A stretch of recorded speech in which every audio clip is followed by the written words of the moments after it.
Good morning बच्चों।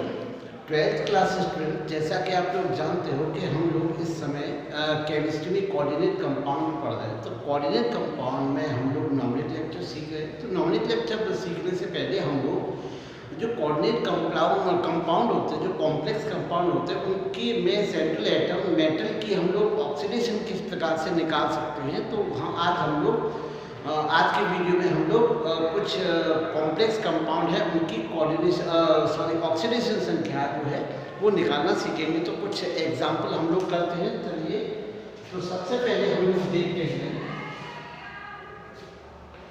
CO H2O Cl En2।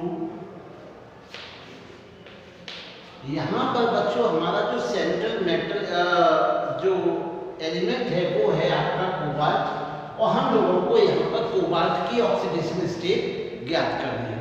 तो बच्चों जिस एलिमेंट की हमको ऑक्सीडेशन स्टेट ज्ञात करनी होती है, तो जैसा आप लोग प्रीवियस क्लास में पढ़ के आए हैं, जानकारी होगी, उसकी हम लोग X मान लेते हैं। यहाँ पर हम कोबाल्ट की X मान लिया, और यहाँ पर हम बताएंगे आपका जो H2O है, जो वाटर है, वो एक न्यूट्रल लिगेंड होता है। तो इसकी जो ऑक्सीडेशन स्टेट हम लोग लेते हैं, वो इसकी ऑक्सीडेशन स्टेट हम लेते हैं 0।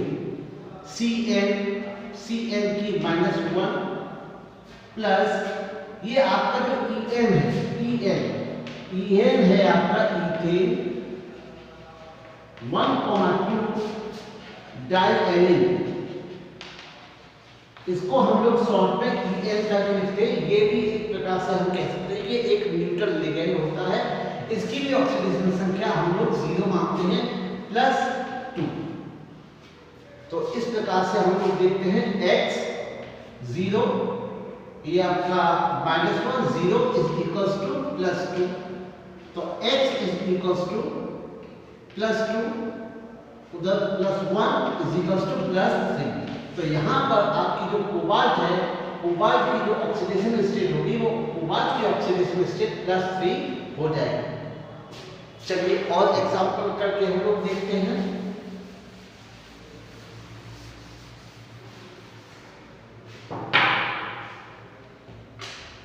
यहाँ पर हम देखते हैं दूसरा कोबाल्ट के साथ ब्रोमीन, और ये आपका हो जाता है एथिलीन 1,2 डाइएमिन। और यहाँ तो यहाँ पर बच्चों जो हमारा जो सेंट्रल एटम है, जिससे कि आपकी जो लिगेंड अटैच है, वो है आपका फिर से कोबाल्ट। तो यहाँ पर हम लोगों को कोबाल्ट की ऑक्सीडेशन स्टेट ज्ञात करनी है। तो चलो बच्चों, हम लोग कोबाल्ट की ऑक्सीडेशन स्टेट ज्ञात करते हैं। तो यहाँ पर जिसकी हमें ऑक्सीडेशन स्टेट ज्ञात करनी होती है, उसकी हमने X मान ली। X के साथ यहाँ पे ब्रोमीन के आप जानते हैं 2 एटम्स हैं। तो यहाँ पर बच्चों 2 ब्रोमीन की ऑक्सीडेशन स्टेट -1 होती है, प्लस ये आपका एथिलीन 1,2 डाइएमिन होता है। इसकी जो ऑक्सीडेशन, ये एक न्यूट्रल लिगेंड होता है, इसकी आपकी 0 होती है +1। तो इस प्रकार से हम लोग X -2 + 0 इज इक्वल्स टू +1। तो इस प्रकार से ये इस तरफ जाएगा, ये आपका +2 + 1 इज इक्वल्स टू +3। तो यहाँ पर कोबाल्ट की जो ऑक्सीडेशन स्टेट होगी वो होगी आपकी +3।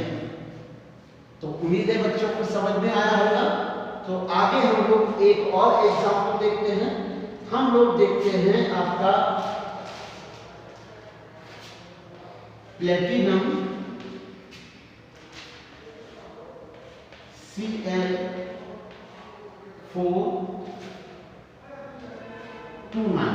यहाँ पर जो हमारी जो सेंट्रल एलिमेंट है, जो सेंट्रल मेटल एलिमेंट है, वो आपका सेंट्रल एटम है आपका प्लेटिनम।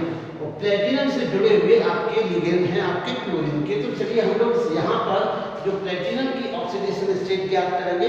तो यहाँ पर बच्चों हम लोग प्लेटिनम की ऑक्सीडेशन स्टेट ज्ञात करने के लिए इसकी वैल्यू को हम लोग X मान लेते हैं।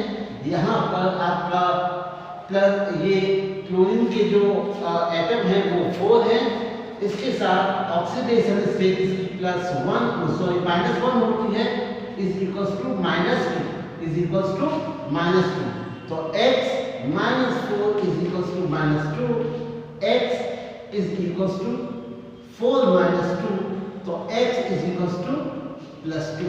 तो यहाँ पर हम लोग देख सकते हैं जो प्लेटिनम होगा, प्लेटिनम की ऑक्सीडेशन स्टेट होगी वो होगी आपकी +2, ऑक्सीडेशन स्टेट +2 होगी। इसके बाद हम लोग और एग्जांपल देखते हैं।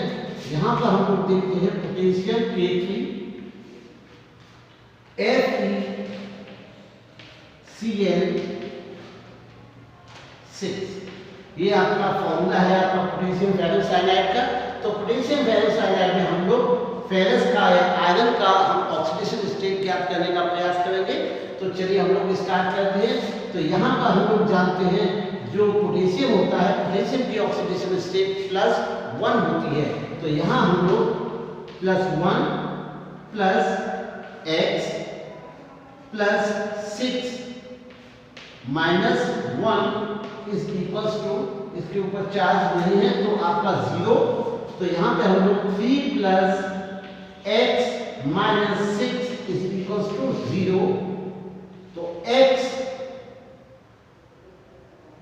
यहाँ पर हम लोग देखते हैं 6 - 3 और ये आपका +3 + x, तो यहाँ पर इज इक्वल्स टू 0। तो यहाँ पर बचता है आपका -3 + x इज इक्वल्स टू 0। तो x इज इक्वल्स टू हो जाएगा आपका +3। तो यहाँ पर जो आपकी आयरन की जो ऑक्सीडेशन स्टेट होगी वो आयरन की ऑक्सीडेशन स्टेट होगी आपकी +3। तो उम्मीद है बच्चों को ये सभी आप जो आपके कोऑर्डिनेट कंपाउंड होते हैं, कॉम्प्लेक्स कंपाउंड होते हैं, इनकी जो सेंट्रल मैटर होती है, सेंट्रल मैटर एलिमेंट होता है, उसकी आप ऑक्सीडेशन स्टेट निकाल सकेंगे। नॉमिनल लेक्चर में ऑक्सीडेशन स्टेट का लिखना बहुत आवश्यक होता है, तो इसलिए सब बच्चों को ऑक्सीडेशन स्टेट ज्ञात करना बहुत ही आवश्यक है। तो चलिए हम लोग कुछ ऐसे एग्जाम्पल करते हैं जिसमें हम लोग देखेंगे इनके नामकरण या इनके नॉमिनल लेक्चर करना हम लोग सीखेंगे। तो चलिए कुछ एग्जाम्पल इसके नॉमिनल लेक्चर के लिए हम लोग देख लेते हैं।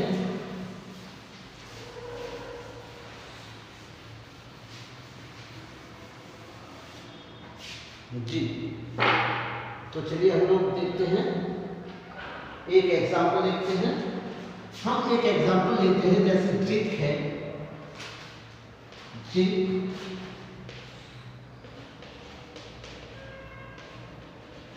4 2 तो चलिए हम लोग इसका नामकरण करते हैं। तो यहाँ पर हम लोग देखेंगे सबसे पहले हम लोगों को जो कैटायन होता है, कैटायन की हम लोग नामकरण करेंगे। तो यहाँ पर हम लोग देखेंगे ये आपका हाइड्रोक्सी है। तो यहाँ पर सबसे पहले हम देखेंगे टेट्रा हाइड्रोक्सी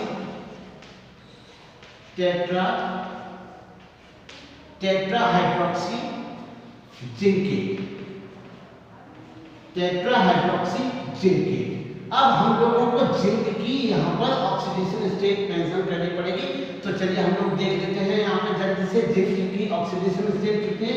तो यहाँ पर जिंक OH - OH4 और इसके ऊपर आपका +2 है। तो यहाँ पर हम लोग इसकी X मानेंगे।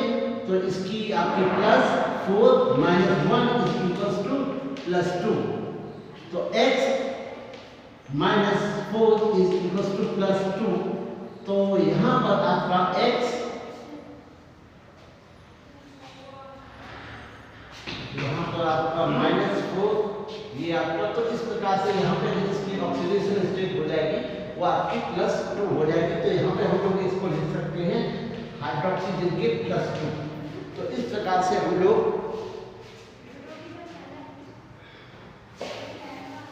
इसका जो नाम होगा वो हम लोग लिख सकते हैं स्पष्ट शब्दों में। ये हम लोग लिखेंगे इसका टेट्रा हाइड्रोक्सी जिंकेट और इसकी ऑक्सीडेशन स्टेट। तो उम्मीद है बच्चों को समझ में आया होगा। यहाँ पर ये आपका 2- है। तो उम्मीद है आपको समझ में आया होगा। तो और एग्जाम्पल और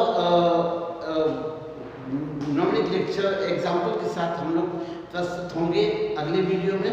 अगर बच्चों ये वीडियो पसंद आया हो तो आप इस वीडियो को लाइक और चैनल को सब्सक्राइब करें। Thank you.